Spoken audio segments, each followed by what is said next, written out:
Before the Civil War, the Masonic Fraternity of North Carolina was much smaller and more broken up than it is today. In 1838, David W. Stone presented a set of resolutions at the Grand Lodge of North Carolina to establish a Masonic seminary for the education of children attached to the fraternity. The resolutions passed. However, nothing ever became of them.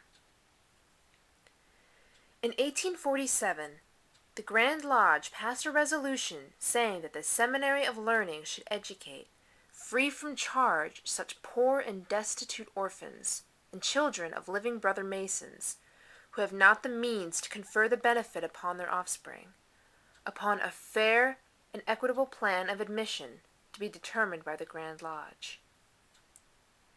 In 1850, Luke Blackmer said that the school should be located in Oxford, and the lodge appointed a committee to determine the study course for the school.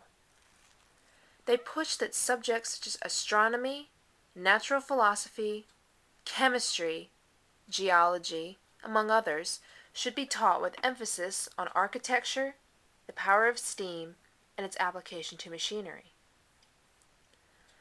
The college opened on July 13, 1858, but failed to rise. The school changed from one institution to another. The lodge attempted to offer the building to the state as a military school when the Civil War broke out. John H. Mills suggested that St. John's College be made into an asylum for the protection, training, and education of indigent orphan children in 1872. The building admitted 136 children in the first year, with 109 left at the end of the year. The Mars Hill branch received its first child, Zeb Vance Good. However, Good ran away the following year. Some children came from Oxford, and some from neighboring countries. In 1879, the orphanage built a house for hospital use. The next year, the orphanage required an additional boys' building and was erected in 1882. Students were also given vocational training. Older girls helped in housework and the making and mending of clothes. Older boys assisted in the preparations of firewood and coal, the care for livestock, and cultivation of the soil.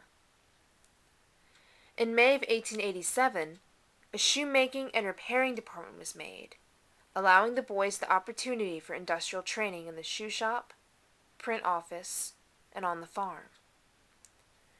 2 brick buildings were built for laundry, sewing, the printing office, and the shoe shop.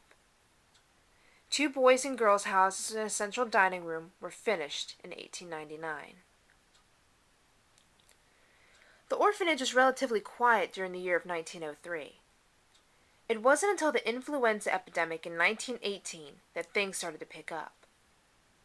With 9 of the faculty sick, along with 250 children, townspeople would volunteer to come to the grounds to cook, nurse, or do other chores. In 1923, the institute was officially changed to Oxford Orphanage. The high school presented a graduating class of 10 with their diplomas in 1922. 5 entered East Carolina College, 2 at Women's College in Greensboro, 1 at Greensboro College, and 1 entered nurses training at Parkview Hospital in Rocky Mount. At this point, there were 11 grades with 122 pupils who followed a course of study similar to that of the state. The classrooms were crowded, long, narrow, and poorly lit. The school was officially completed in 1925 and educated both orphanage students and city students as part of the Oxford City School system. Eli Troy Reagan, a 1929 graduate of Elon College, joined the orphanage staff in 1946 as the athletic director for boys and served as the first football coach. They chose the name Red Devils. Reagan served for 42 years at the orphanage, 14 of those as the football coach. In 1973, the Oxford Orphanage switched from football to soccer due to equipment costs. In the 1980s, the orphanage saw some of its buildings destroyed. It wasn't until 1986 that the John Nichols School was demolished, and the orphanage students began attending Granville County Public Schools.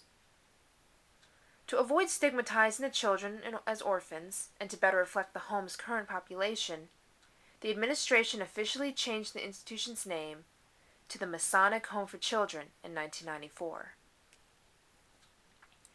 Later on, in 1998, the empty chapel basement, formerly rented out to the public school system, was converted into a library and educational center for the children, with the help of generous donations. The children have access to a computer lab for research and classwork, and now each cottage has several computer workstations with internet access, thanks to a campus-wide fiber optic network installed in 1999. In 2000, the home launched an ambitious campaign to attain state licensing, in addition to improving and expanding services to the children. Construction has begun on a set of new handicap-accessible one-story cottages. Today, the institution still helps those children who require a new outlook on life. The home states, Masonic Home for Children of Oxford exists for one purpose: to help children who need a stable, caring, and loving home. We do not replace a family. We provide. We teach, guide, nurture, and share, focusing on life both at and after MHCO, so we can help a child determine his or her own path for the future.